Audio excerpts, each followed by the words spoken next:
ឥឡូវយើងធ្វើការស្វែងយល់អំពី app ផ្ញើវ៉ាន់របស់វិរៈមថាំអញ្ចឹង app របស់វិរៈមថាំគឺមានពីរភាសាទីមួយដែលយើងឃើញជាភាសាខ្មែរទីពីរគឺភាសាអង់គ្លេសអញ្ចឹងកាលនេះដែលយើងជំនាញភាសាខ្មែរឬអង់គ្លេសណាមួយដែលយើងគិតថាវាប្រើប្រាស់ទៅស្រួលយើងអាចប្រើនឹងទៅចាឥឡូវយើងអាចធ្វើការជ្រើសរើសជាភាសាខ្មែរដើម្បីធ្វើការឧទាហរណ៍ចូលដំបូងគេចូលកន្លែងផ្ញើវ៉ាន់សម្រាប់អវ៉ាន់វិរៈមថាំគឺបច្ចេកជាពីរប្រភេទគឺអវ៉ាន់ធម្មតានិងអវ៉ាន់តនចិត្តអញ្ចឹងឥឡូវយើងស្វែងយល់អំពីអវ៉ាន់ធម្មតាសិនដែលនៅខាងឆ្វេងដៃនេះចុចវាមកបន្តទៅទៀតយើងចុចកន្លែងនេះមានន័យថាចុច tick មានន័យថាចងចាំលេខទូរស័ព្ទអ្នកផ្ញើ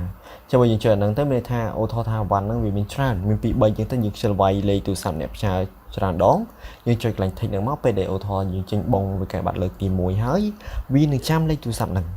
តែបើយើងអត់ចង់ទេយើងចង់អូថោថាវ៉ាន់គាត់មានតែមួយទេយើងអត់ចុចកន្លែង tick ហ្នឹងក៏បានដែរចឹងឥឡូវខ្ញុំឧទាហរណ៍ថាខ្ញុំវាយលេខទូរស័ព្ទខ្ញុំទៅ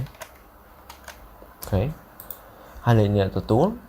ដាក់លេខទូរស័ព្ទខ្ញុំទៅគាត់จะកាត់តែទេបន្ទាប់ទីកន្លែងនេះគឺកន្លែងជ្រើសរើសទិសដៅដែលយើងចង់ផ្ញើទៅអាវ៉ាន់ហ្នឹងយើងចង់ផ្ញើទៅណាអញ្ចឹងមកដំបូងគឺយើងត្រូវវាយខេត្តតែយើងចង់ផ្ញើទៅណាឧទាហរណ៍ខ្ញុំដាក់ទៅខេត្តកណ្ដាលហើយនៅខេត្តកណ្ដាលសាខាឈ្មោះវិរៈមថាំអីគេអញ្ចឹងយើងឧទាហរណ៍ដាក់ទៅខាងឃុំឈើទាលនេះទៅ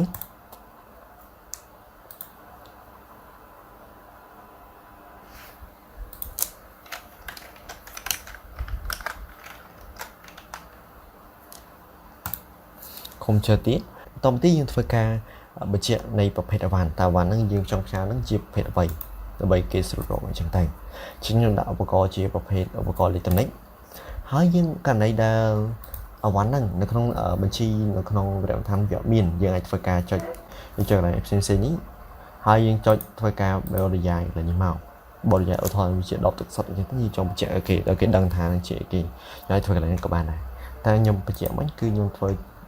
ដាក់ផ្ញើវ៉ាន់ជាប្រភេទឧបករណ៍អេឡិចត្រូនិកអញ្ចឹងដាក់យកឧបករណ៍អេឡិចត្រូនិកបន្តទៀតគឺយើងធ្វើការបញ្ជាក់តម្លៃនៃអវ៉ាន់ហ្នឹងគេបញ្ជាក់ហ្នឹងដើម្បីធ្វើការធានាមានន័យថាអវ៉ាន់ហ្នឹងបើសិនជាមានបញ្ហាណាមួយទាក់ទងនឹងអវ៉ាន់អូថោថាបាត់អញ្ចឹងខាងក្រុមហ៊ុនគាត់នឹងធ្វើការគិតគូរសំណងតាមតម្លៃដែលអវ៉ាន់ហ្នឹងអូថោថាអវ៉ាន់នេះខ្ញុំដាក់តម្លៃ$50អូខេ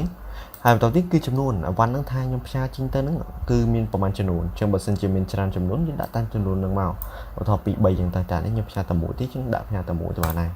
បន្តទៀតយើងត្រូវបញ្ជាក់ប្រភេទនៃអវ៉ាន់ហ្នឹងថាយើងដាក់ជាគេមានថាដាក់ជាកេសឬក៏ដាក់ជាកញ្ចប់ឬក៏ដាក់ជាសាមីអញ្ចឹងទៅអញ្ចឹងឧបករណ៍នេះខ្ញុំដាក់ជាកេសបន្តមកទៀតគឺថ្លៃសេវានៃអវ៉ាន់ហ្នឹងអញ្ចឹងខេត្តកណ្ដាលគឺជាខេត្តមួយដែលនៅឆ្ងាយអញ្ចឹងយើងដាក់10,000អស់ស្មើ10,000អូខេបន្តមកទៀតយើងគ្រាន់តែចុច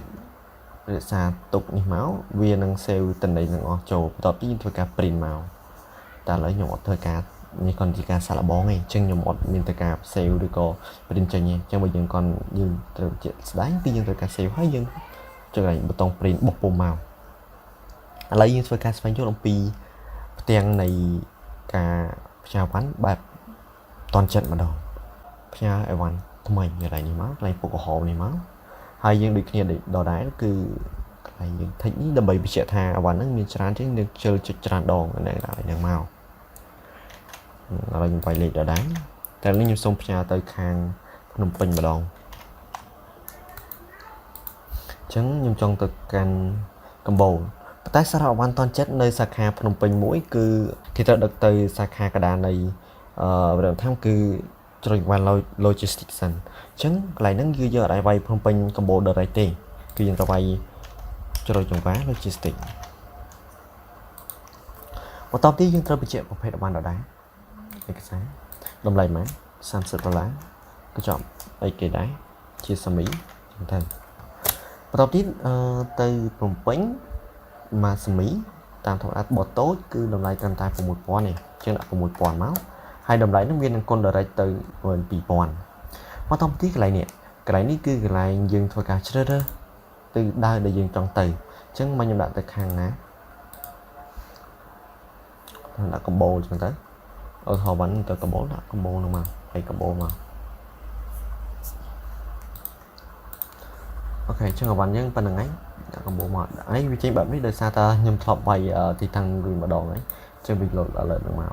តែបើសិនយើងរួចដល់គាត់ជា save មកហើយយើងធ្វើការបោះពុំមកវានឹងធ្វើការបញ្ចេញនៃអីវ៉ាន់នឹងម្ដងតែម្ដងឥឡូវយើងធ្វើការស្វែងយល់ពីផ្ទាំងបន្តទៀតឧទាហរណ៍ករណីយើងធ្វើការ check អីវ៉ាន់ថាអីវ៉ាន់នឹងដល់ណាហើយអីវ៉ាន់នឹងវាមិនហើយយើងអាចធ្វើការ check បានអាចចូលកន្លែងនេះមកនេះ search good transfer ប្រហែលនេះក៏បានឬក៏ good transfer នេះក៏បានប៉ុន្តែយើងធ្វើការកន្លែងនេះល្អជាងមានន័យថាវា search បានតិន័យច្រើនជាងចូលកន្លែងនេះមក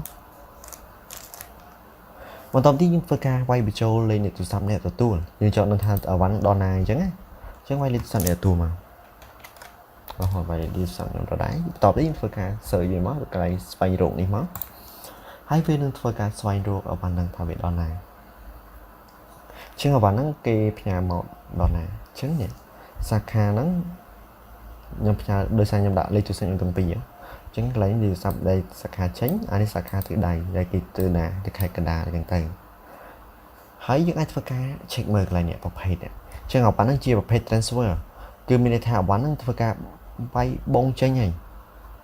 វាយបងចេញប៉ុន្តែអីវ៉ាន់ហ្នឹងអត់បានធ្វើការ scan ចេញពីកន្លែងសាខាហ្នឹងទេជាមានន័យថាអីវ៉ាន់នៅកន្លែងនេះដដែលប៉ុន្តែគេបានវាយបងចេញអញ្ចឹងគេប្រើពាក្យ transfer តែមួយទីករណីដែលធ្វើការវាយបងចេញហើយក៏បាននាំអីវ៉ាន់នឹងចេញដែរគេប្រើពាក្យ shipping អញ្ចឹងកន្លែងគេដូរទៅជា shipping វិញហើយករណីមួយទៀតបើសិនជាអីវ៉ាន់នឹងក៏បានដល់ទីតាំងគេប្រើពាក្យ arrival ផ្ដើមដោយសារ a អញ្ចឹងទៅហើយករណីយើងចង់ធ្វើការ check អីវ៉ាន់ថាវាមិនយើងអាចចូលកន្លែងសញ្ញាឧទាននេះតែដែលហៅថាកន្លែងនេះគឺជាព័ត៌មានរបស់វាមានតែមួយទេដោយសារតាវ៉ាន់ហ្នឹងក៏វាយបងចេញប៉ុន្តែវាអត់មានតន័យបន្តទៀតទេអញ្ចឹងវាអត់មានឃើញតន័យទេឥឡូវខ្ញុំប្រើលេខខ្ញុំដល់ដែរតែខ្ញុំ check អីវ៉ាន់ដែលមកដល់វិញលេខសំអ្នកផ្ញើវិញអូខេអញ្ចឹងកន្លែងចំណុចនេះគឺមានន័យថាតួនាទីខ្ញុំជាអ្នកផ្ញើហ្នឹងខ្ញុំបានផ្ញើអីវ៉ាន់ពីខាងសាខា Longwell ទៅខាងភ្នំពេញចកាដូងអញ្ចឹងកន្លែងនេះគេប្រើពាក្យ completeមានថាអីវ៉ាន់ហ្នឹងបានទៅដល់ហើយក៏បានយករួចដែរហើយយើងមើលតើកន្លែងព័ត៌មានជាក់ស្ដែងរបស់វាមិនមុនដំបូងពីទៅណាលំហូរ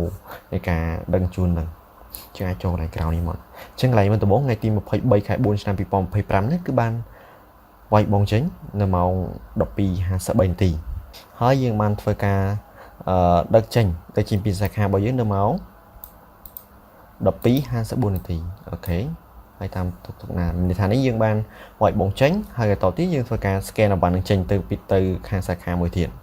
ញ្ចឹងសាខារបស់តទៀតវាចូលដល់សាខាថ្មីដែលជាសាខាកណ្ដាលនៃវិទ្យាល័យធម្មរបស់យើងអញ្ចឹងវាចូលដល់សាខាថ្មីគេ scan ទៅនៅម៉ោង 19 មានន័យថាម៉ោង 7:35 នាទីគេងាយអញ្ចឹងទៅហើយខាងសាថ្មីនេះក៏បានដឹកចេញអីវ៉ាន់ទៅខាងពេញម្ដងនៅម៉ោង 11:13 នាទីអូខេបន្ទាប់ទៀតពេលវាអីវ៉ាន់ទៅដល់សាខាភ្នំពេញចកាដូងវាគេក៏បាន scan ចូលទៀតគេ scan ចូលនៅម៉ោង 1:21 នាទីអូខេបន្តមកទៀតគេបានតេរួចនៅម៉ោងម៉ាននេះម៉ោង 2:37 នាទីហើយចុងក្រោយគេគឺតន័យនៃការទទួលអីវ៉ាន់ហ្នឹងជាមានន័យថានៅម៉ោង 6:39 នាទីគឺបាននឹងបានទទួលរួចនៅថ្ងៃទី24ខែ4ឆ្នាំ2025ហ្នឹងឯងអញ្ចឹងដើម្បីមានការ check អីវ៉ាន់ថាវាដល់ណាដល់ណីយើងអាចមើលកន្លែងតន័យកន្លែងហ្នឹងបានបន្តមកទៀតគឺយើងទៅកាន់កន្លែងផ្ទាំងនៃការទទួលអីវ៉ាន់តាមកុំព្យូទ័រអញ្ចឹងចូលកន្លែងអតិថិជនទទួលទំនិញមកអូខេបន្តទៀតវាយលេខទូរស័ព្ទទទួលមកថាយើងដាក់លេខម៉ានយើងចូលនឹងថាវ៉ាន់ដល់ណីអញ្ចឹងទៅយើងអាចធ្វើការទទួលកន្លែងហ្នឹងជាមានន័យថាអវ៉ាន់យើងអត់មានតន័យទេមានន័យថាកន្លែងយើងទទួលអវ៉ាន់នេះអត់មានទេដោយសារតែអត់មានអវ៉ាន់ផ្សាយមកឬក៏អវ៉ាន់កំពុងដើរជូនក៏វាអត់មានតន័យនឹងកន្លែងហ្នឹងដែរលុះត្រាតែអវ៉ាន់ហ្នឹងគឺបានដល់កន្លែងយើងហើយសាខាយើងបាន scan ចូលហើយទៅវាលោតសារកន្លែងហ្នឹងមកវាលោតទាំងថាយើងទទួលទៅតែករណីនេះគឺករណីតន័យចាស់ទាំងអស់គឺបានយករួចអស់ហើយអញ្ចឹងកន្លែងយើងផ្សាយអវ៉ាន់នេះគាត់ចុចថុចកន្លែងស្ថានភាពវាមកហើយយើងទទួលវាទៅចឹង app របស់ Vietnam ដែលយើងត្រូវការចាំបាច់ប្រើប្រាស់ជាប្រចាំថ្ងៃគឺមានតែប៉ុណ្្នឹងឯង